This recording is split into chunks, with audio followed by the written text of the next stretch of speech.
लगातार कम होते धूर्त रिश्तेदारों की संख्या और फूंकबाजी का कम होता माहौल और वास्तविकता से परिचय होने के बाद दोनों लड़कों को अब धीरे धीरे पिता का महत्व समझने आने लगा, जिसने अपना वर्तमान तो न्यौछावर किया ही था, अपना भविष्य भी बच्चों की खुशी की खातिर गिरवी कर रखा था। जिस पिता को अपने आज का पता नहीं होता, कल के जीवन का कोई एहसास नहीं, फिर भी वह अपने बच्चों और परिवार की खुशी के लिए, अच्छी शिक्षा का प्रबंध करने और उस मकान की व्यवस्था के लिए जिसमें उसका रह पाना न के बराबर संभव है, के लिए कर्ज लेकर वह अपना आज तो परिवार के लिए खर्च तो करता ही है, अपना भविष्य का जीवन भी गिरवी रख दाव पर लगा देता है, और शायद इसीलिए पिता का स्थान ले पाना किसी के लिए भी संभव नहीं।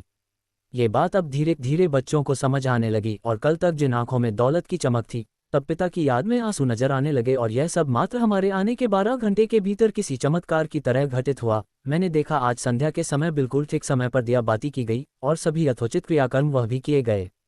उस दिए की चमकती लौ में मुझे भीरू का थोड़ा संतोष भी नजर आया। आज पहली बार भीरू का कुत्ता उसकी चौखट के थोड़ी नजदीक जाने का साहस आज फिर कर पाया, क्योंकि उसे भी धूर्त रिश्तेदारों ने भीरू की तरह ही घर की चौखट से बहुत दूर कर दिया था। लेकिन मैं जानता था कि यह परिवर्तन भी कोई स्थायी नहीं, इसीलिए अभी भी संतुष्ट नहीं था।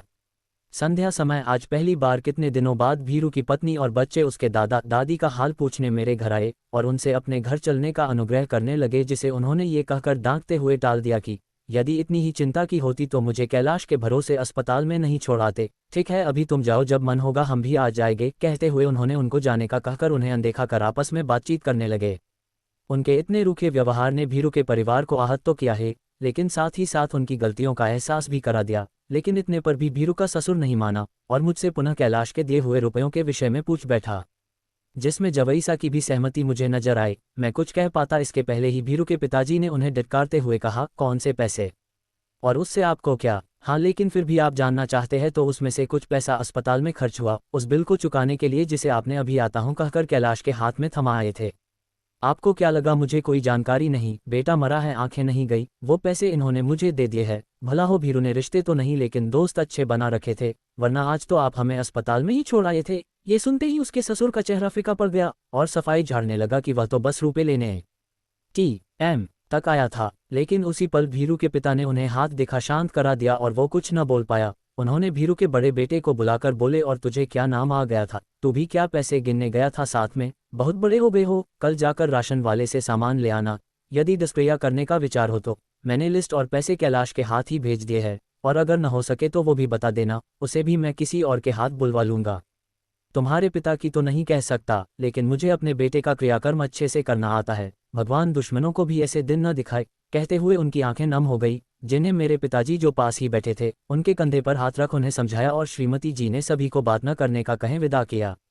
आज की सुबह मेरे लिए न जाने क्या सोच कर आई थी, क्योंकि कल रात थोड़ी तबीयत ठीक न होने के कारण रात में ली गई दवाइयों का असर कुछ ऐसा रहा कि आज देर सुबह तक न तो आंखें खुली और न ही यह पता चला कि कब सूर्य नारायण खिड़की के झरोखे से उठकर क्षितिज पर जा पहुंचे। न जाने कितनी दिनों बाद मैं इतनी गहरी नींद सोया था, क्योंकि भीरू की मृत्यु ने मुझे जैसे अपराध बोध की दुनिया में धकेल दिया था। मुझे रह रहकर हमेशा यही ख्याल आता कि मैंने उसे उस दिन खान की उस पैनल में जाने से क्यों नहीं रोका, जबकि वह इतने खतरे में था। पर फिर भी मैंने कोशिश तो बहुत की थी उसे रोकने की, पर वह सुनता किसकी था। बड़का सरदार हमेशा यही कहते रहे कि यदि नसीब में लिखा होगा तो 10 की जान बचा कर मरूंगा, और नहीं तो सड़क पर तो अकेले लाखों मरते हैं। जो भला अपने लिए जिया वह जीवन ही क्या। वास्तव में हम लोगों का पेशा ही ऐसा है, पृथ्वी के गर्भ में जाकर न जाने कितनी गहराई से उस काले हीरे को ढूंढ कर लाना, जिसे निकालते निकालते कई बार हमारा दिल भी काला हो जाता है, जिसके कारण न जाने कितने ही श्रमिकों की मौत हो जाती। क्योंकि आज तक दुनिया का कोई भी ऐसा मेडिकल साइंस नहीं बना जो खान की हवाओं में मिले हुए कोल डस्ट जो एक बार दिल की परत से चिपक जाए उसे निकाल पाने में सक्षम हो। यह कोई 1-2 दिन नहीं होता, वरन धीरे धीरे कुछ इस तरह होता है कि जब तक इसका पता लगे तब तक बचने की उम्मीद ही खत्म हो चुकी होती है। और ऐसा भी नहीं कि काम करने वाले को मालूम नहीं कि उसके साथ क्या होगा या होने वाला है, लेकिन फिर भी उसका पूरी दुनिया को रोशन करने का जुनून और परिवार के सदस्यों की खुशी में चमकती आंखें देखकर वह खुद ही अपने आप में होने वाले परिवर्तन को अनदेखा कर आंखें मूंद लेता है। वह भली भांति जानता है कि जिस पैसों को वह तिल तिल कर जोड़ रहा है उसके किसी काम का नहीं। रिटायरमेंट के पश्चात उसका उपयोग कर पाना कुछ श्रमिकों के लिए तो संभव भी नहीं होता, या यूं कहूं कि कुछ लोग तो रिटायरमेंट तक पहुंच भी नहीं पाते। शायद कुछ ऐसे ही दुर्भाग्यशाली लोगों में भीरू की भी गिनती थी। हम दोनों फिर भी सब कुछ जानते हुए हम दोनों के माता पिता के लाख मना करने पर इस फील्ड को चुना, और खदान की परीक्षा पास करते हुए वह सरदार तो मैं ओवरमैन पोस्ट पर आ गया। हम दोनों ने ही जॉइनिंग से लेकर अब तक का सफर यूं ही हंसते खेलते बड़े ही साहसिक कार्यों को पूर्ण कर आसानी से उत्तम और सुरक्षित कोयला निकालने का कीर्तिमान प्राप्त करते हुए किया था। और शायद इसीलिए हमारी परफॉर्मेंस रिपोर्ट को देखकर मैनेजमेंट हमें ऐसे खतरनाक फेस को सौंपने लगी, जहां किसी आम सुपरवाइजर से काम ले पाना एक दिन भी खतरे से खाली नहीं, क्योंकि किसी बॉर्डर पर लड़ रहे सैनिक की तरह ही खान के काम में भी आपकी छोटी सी चूक पूरे ग्रुप की मौत का कारण बन सकता है। और खासकर जब बात डिप्लेयरिंग सेक्शन की हो, तब तो खतरा 100 गुना से भी ज़्यादा बढ़कर हमेशा सर पर सवार रहता है। ऐसे समय में सुपरवाइजर अगर चौकन्ना न रहे तो पूरा ग्रुप एक साथ किसी बड़ी दुर्घटना का शिकार हो सकता है, और उस दिन भी ऐसा ही हुआ। भीरू सबको शेल्टर में छोड़ मात्र एक टिम्बरमैन और सपोर्ट मिस्त्री को लेकर आगे बढ़ा। मैंने तभी उसे रोककर कहा था कि उस तरफ जरा सोचकर जाना, क्योंकि मुझे रूफ से कुछ अजीब सी आवाज़ें सुनाई दे रही है। लगता है जल्दी गिर जाएगा। और उसने भी मेरी बात पर हामी भरते हुए कहा कि हाँ, लगता तो ऐसा ही है, लेकिन प्रोडक्शन के लिए किसी न किसी को तो आगे बढ़ना ही होगा, ध्यान रखूंगा। कहते हुए वह ये कहकर मेरी बात को टाल गया कि और फिर जब तक तुझ जैसी यारी है, मौत भला क्या पास आएगी। काश उसकी बात सच होती, क्योंकि जैसे ही वह आगे बढ़ा और फेस में पहुंचा ही था कि तभी साथ में गए हुए टिम्बरमैन के कहे अनुसार उसने देखा कि आसपास के पिल्लर से लगातार गिरने वाला पानी बंद हो गया और छत में कुछ दरार आ गई, जिसे देखते ही उसने तेजी से उस टिम्बरमैन और सपोर्ट मिस्त्री को रोका और शांत रहने का कहे। दिल की धड़कन रोक अपना एक हाथ छत पर लगा, वहां पर होने वाली हलचलों और साउंड को शांत मन से सुनने लगा।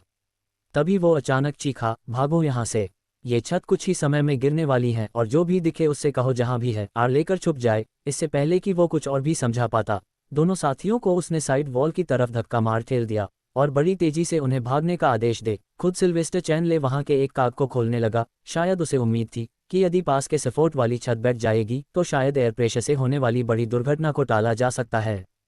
टिम्बरमैन और सपोर्ट मिस्त्री ने मेरे पास आकर बताया कि क्या माजरा है, और मैं उनकी आधी बातें ही सुनते समझ गया कि क्या हो सकता है, और सबको वही रुकने का बोल बेतहाश पागलों की तरह भीरू की ओर दौड़ पड़ा, क्योंकि मैं ये जान चुका था कि वह सबको बचाने के लिए खुद को दांव पर लगा रहा है। तब फिर मैं भला उसे अकेले कैसे छोड़ सकता हूँ। मैंने देखा कि अब तक भीरू 2 काग खोल चुका था। वह आखिरी काग पर जोर लगाकर जैसे ही चैन खींचने के लिए हैंडल घुमाया, रूफ स्प्लिट होकर जैसे उसी जगह से 2 भागों में बढ़ गया और किसी पहाड़ की तरह चरचारते हुए गिरने लगा। ऐसे लगा वहां जैसे पत्थर और कोयले की बारिश हो रही हो, और देखते ही देखते वहां का हिस्सा पूरी तरीके से कोयले और पत्थर से भर गया। वह मुझे देख चिल्लाया और बोला, ये छत भी बैठने वाली है, भागो यहाँ से। कहते हुए वह पलटकर मेरा हाथ पकड़कर भागने लगा। तब मुझे किसी बच्चे की तरह आगे भागने को बोलते रहा और खुद मेरे पीछे पीछे चलता रहा।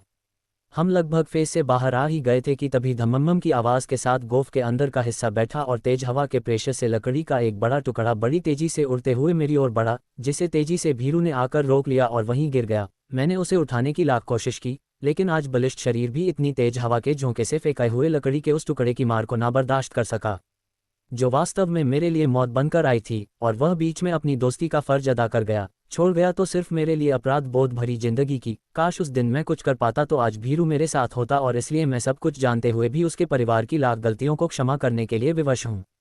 कहानी अभी जारी है, इसका अगला भाग जल्द ही अपलोड करेंगे। जब तक आप कहानी के साथ बने रहे, धन्यवाद।